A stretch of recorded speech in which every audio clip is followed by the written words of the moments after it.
السلام عليكم ورحمة الله وبركاته. معاكم إسلام عيسى مع قناة إسلام عيسى ميكس. معانا النهاردة حلقة جميلة أوي، فيديو جميل عن القطط. معلش احنا آسفين إن احنا أزعجناكم يا جماعة. وهيكون معانا عبد الرحمن النهارده هيكلمنا عن القطط وعن تربية القطط وأكلها وأعمارها ووضعها إيه. شايفين بقى جمال القطط كده وهي نايمة. احنا هنحاول إن احنا نطلعها لكم بره بقى، معلش هنزعجهم النهارده. بسم الله الرحمن الرحيم. السلام عليكم ورحمة الله وبركاته. معاكم إسلام عيسى في برنامج مع إسلام عيسى ميكس، ومعانا عبد الرحمن النهارده بحاجة جديدة. خليكم تابعوا الفيديو للآخر، هيكون معاكم معلومات قيمة من عبد الرحمن. معانا القطط اسمها إيه؟ دي مرحب بيك الأول يا عبد الرحمن، معلش من جمال القطة. دي قطة اسمها هيمالايا. تمام. وده قط بيبقى هجيب من نوعين، بالنسبة للنوعين اللي هم بيبقى هجيب منهم نوع اسمه شيرازي ونوع اسمه سيامي. الشيرازي ده بيتصف بالشعر الطويل والعيون الواسعة ويكون لونها أزرق، والسيامي ده بيبقى قط بيبقى ألوانه اللي هي بيبقى متحدد على وشه وعلى ودانه اللون الأسمر، والجسم بيبقى أبيض. فهي واخدة الهجين ما بين اللونين. زي ما انت ما شايف كده هتلاقي قط شكله أمور وشكله كويس. وده قط عمره 60 يوم. تمام. بالنسبة بقى للقطط الصغيرة دي بتبقى قطط هادية، انت بتقدر تعودها على الحمام في البيت عندك. يعني بتبدأ بتقدر تدربها وتعلمها. بتبدأ تتدرب معاك وتتعلم بسرعة. والناس عامة احنا بنرجح لهم القطط الصغيرة بتبقى أحسن من القطط الكبيرة، بالنسبة إن هي بتسمع الكلام وأنت بقى بتعودها على نظام البيت عندك. ما تخربش حاجة، ما تبهدلش الدنيا، ما توقعش حاجة من مكانها. ودي من القطط الهاديه اللي الواحد بيرجحها يعني. طيب، تربية القطط يا جماعة حلو قوي. تابعونا لآخر الفيديو، هنعرف هي بتاكل ايه، أعمارها ايه، امتى بتصحى، امتى بتنام، بتقدر تلعبها ازاي، بتقدر هي تربيها ازاي، بتعلمها ازاي. وهل النوع ده عبد الرحمن هو نفس الفصيلة؟ بصوا كده يا جماعة، عبد الرحمن بيعتني بيها، هو مش عايز حتى يطلعها وهي شكلها مش حلو يعني. بص عبد الرحمن بيعمل فيها ايه. جميلة قوي قوي قوي، جميلة جدا بنفس المنظر الجميل. بس ليه الأنف بتاعتها مناخيرها غامقة شوية عن التانية؟ ما هو ده بقى اللي انا بقول لحضرتك عليه، ده اللي بتبقى صفه القطط السيامي، تلاقي عندها اطراف ودانها كده الاسود ومناخيرها. يعني في نوع بيبان عليه انه هجين ونوع لا. هو زي ما انت ما حضرتك ما شايف كده، تحس ان الالوان متناسقه كده في وشها، هي كلها ابيض بس الاطراف بتاعتها هي الاسود. خد بالك. ودي عندها قد ايه يا عبد الرحمن؟ دي عندها 60 يوم. 60 يوم. دول ذكر وانتايه. دول ذكر وانتايه يا جماعة. بص المنظر والجمال، بص شكلهم عامل ازاي. وطبعا احنا بقى بنحميهم ازاي، بنعتني بيهم ازاي. يعني هو القطط ما بيستحبش لها الحموم كتير بنجيب بس. له شامبو فعلا. بيبقى في حاجات زي كده. الشامبو زي ده كده، ده حموم مجفف. اللي هو ده مش اكل. لا، ده شامبو، ده حموم مجفف. ده احنا مثلا حاجه بريحه الفراوله، ده لو القط مثلا احنا حابين نحميه والجو الشتاء ومش هينفع ان احنا نحميه بميه، فاحنا بنحط له بودره من دي.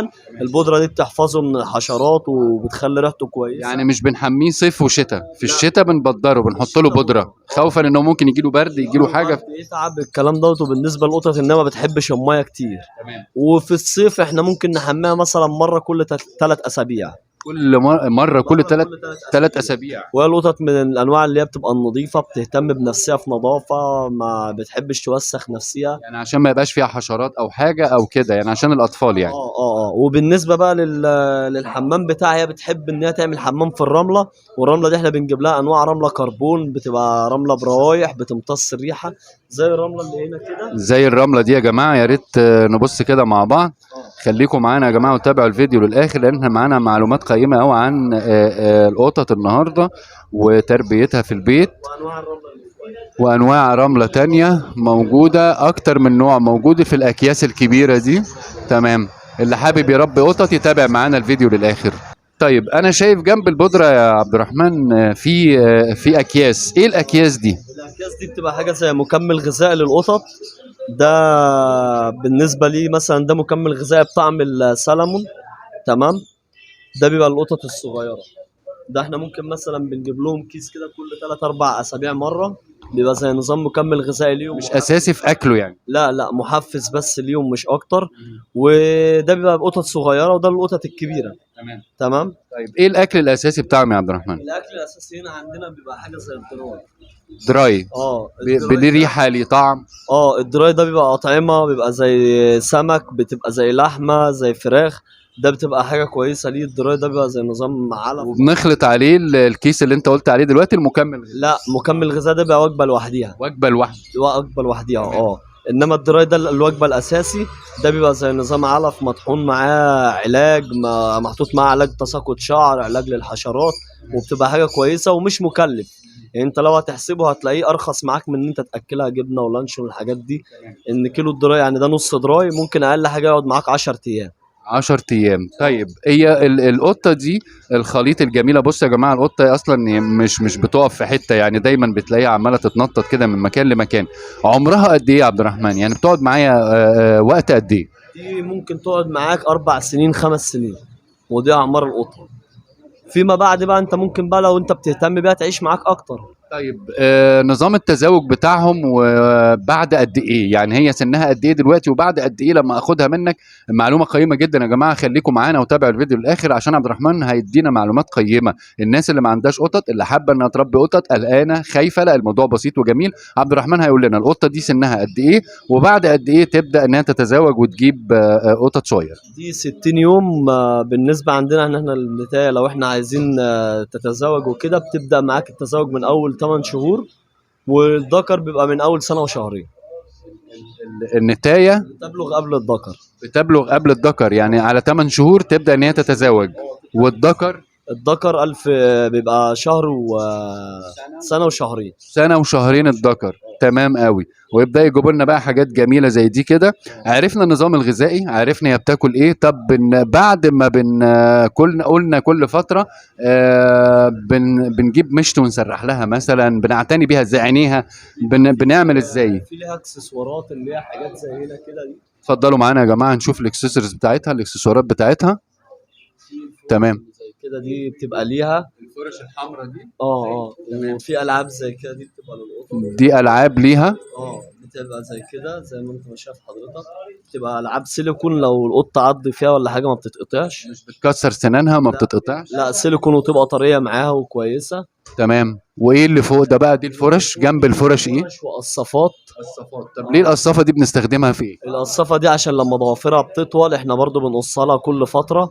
ان احنا برضو بنبقى حافظين على القط ان هو بيتعامل مع اطفال وكده ما يخربش حد. يعني بنقص الضافر وبنحاول ان احنا ننعمه.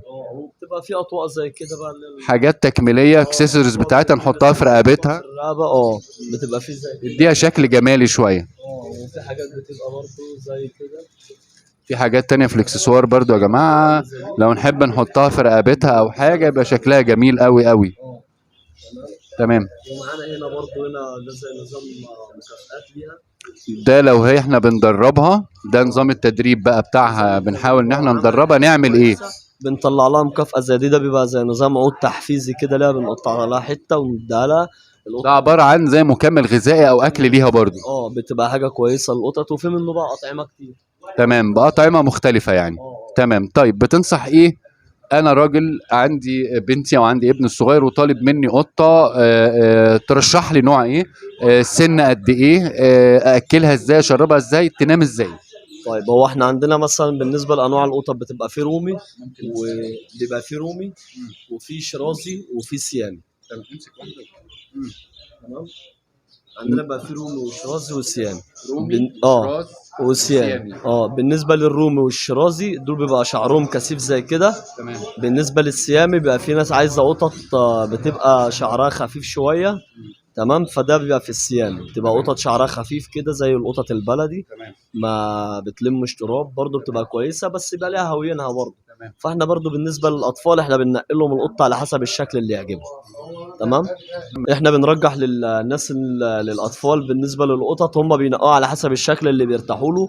عشان طبعا هو احنا بنجيب ارضاء للطفل. بيبقى في معانا اللي هو الشرازي والسيامي والرومي. تمام. الثلاث انواع دول. طيب افضل نوع فيهم للاطفال للبنات بالذات، هم بيحبوا الحاجات دي والاولاد يعني. بيميلوا اكتر للشرازي ان هو بقى شعره حلو وكثيف وبقى وشه زي ما حضرتك ما شايف كده بقى مكفف شويه. بص على وشها كده يا جماعه، بسم الله ما شاء الله ما شاء الله ما شاء الله، روعه يعني. والنوع الثاني بيتهيألي دي اكبر من دي شويه. لا هما الاثنين سن واحد. تمام. وعشان نحافظ على سلامة الطفل وعلى سلامة الحيوان اللي احنا بنملكه، نعمل ايه؟ ننيمه ازاي او ناكله احنا امتى؟ عامة بناخد القط زي كده بنعرضه على الدكتور الاول، وبنشوفه في اي مشاكل صحيه ولا اي حاجه، وبعد كده بندخله عندنا البيت، ونبدا بقى نراعيه ان احنا ما نخلوش يختلط بالشارع وما يطلعش بره. كل حاجه بقى في البيت ومقيم في البيت كده، ما يجرالوش اي حاجه وما يجيبش اضرار للاطفال.